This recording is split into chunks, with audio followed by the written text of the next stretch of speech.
The stereotypical thing you think you ought to be doing between 25 and 35 is making wealth. And without a doubt, when you're 25 to 35 years of age, you are a billionaire of time. That's right. So that's what, but like I said, you're probably broke as a joke. So you feel separation from, man, yes, I know I need to be saving and building assets, but I also feel like I just don't have a lot of money. The good news is a little goes a long way. So it doesn't have to be where I have to do 100% towards make wealth. Maybe you're only able to save and invest a little bit in the beginning, but the good news is, because we cover this so much, the wealth multiplier is your army of dollar bills are going to do that heavy lift for you. You choose your heart. Do you want to take a little bit of today now so that you get that great big beautiful tomorrow, or do you want to defer and see how much lower your wealth multiplier is in the future? And it's just going to require you to save more and more. So that's why we love to share. Go to moneyguy.com/resources. You can look at what every dollar in your army of dollars can be, but for a 20-year-old, it's 88. For a 30-year-old, it's 23. For a 40-year-old, it's 7. You can see very quickly, especially all the light blue here, from 20 to really 35 years of age.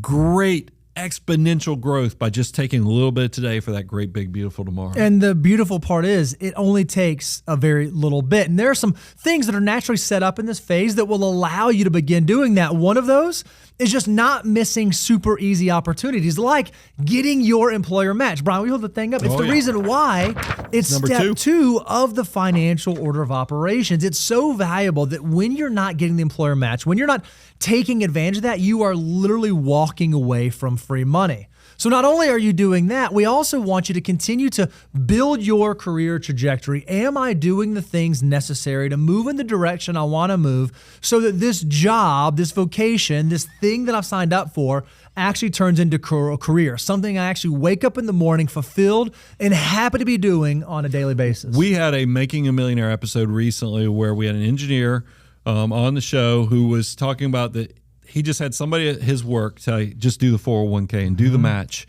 And he woke up at the end of he worked this job for close to 10 years. And by the time he got close to 30 years of age, realized this was getting close to 6 figures.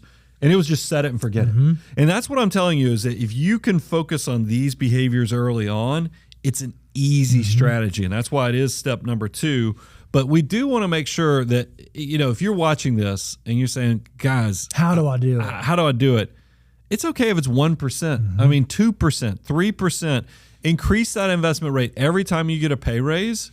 Instead of it all going to lifestyle and consumption, there's nothing that says you can't just give 1% more. We even have great resources on the website. If you go to moneyguy.com/resources, we'll show you what that 1% can actually yield for you over the long term. Don't sleep on this. So a lot of people think that, okay, early phase, I really need to focus on make and, maintain. But multiply, that's something that's later on. That's something that I don't need to focus on. And we think that is far from the truth. Now, multiply in this phase will not get as much emphasis as maintain or as much emphasis as make, but it is so valuable. It's why if you go work through the food course and you look at any of the literature there, we talk about generosity as sort of a step 0. It's sort of like a groundwork, very beginning thing that you can do, because multiplying your wealth is something that you don't actually need monetary wealth to be able to do. There are other ways that you can impact the world and the people around you, even if you're not at the stage where you can start just writing checks and doling out money. Well, look, because we've already held it up a few times, we talk about the financial order of operations, but you know what doesn't necessarily show up on the first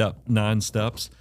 Is that we actually say generosity is rewarding, and that's why it's a step 0 behavior. If anybody who's read Millionaire Mission, you know that I talk about in the ground rules how important it is to be generous with your resources, because money in a lot of ways is just an amplifier of who you are. That's right.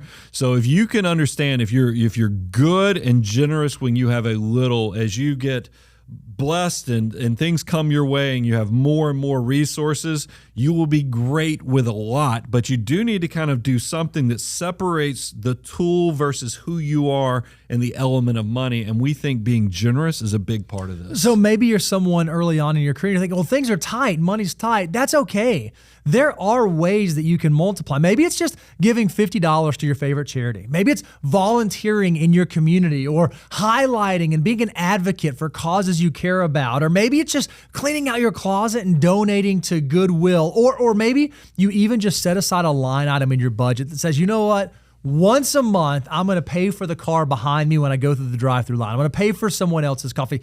Even doing those types of things are ways that you can multiply your wealth without having to have a huge dollar figure associated to it. And again, Brian already said, who you are when you have a little is just going to be a reflection of who you're going to be when you have a lot. So if you can build in these habits early on, your future self will likely thank you for that. And that's what, as we close out 25 to 35, it's important to look at these phases. Like I said, it is a glide path. The lion's share is to make sure your financial foundation is set and you're not making those desperate decisions. That's why you see so much is going into the maintain wealth. It's because those early steps of the financial order of operations. But notice, we didn't walk away from, yes, you are a billionaire of time, and if we can find some way to get you to just take a little bit, just a tiny bit. That's why you don't have to be jealous of those who are ahead of you, who have 30, 40, who are your bosses, and you're saying, man, if I had just what they had, I would be so. They are so jealous of how much time you have. So you can take a little bit of that make wealth behavior and turn it into huge results in the future. And then, of course, don't sleep on the multiply.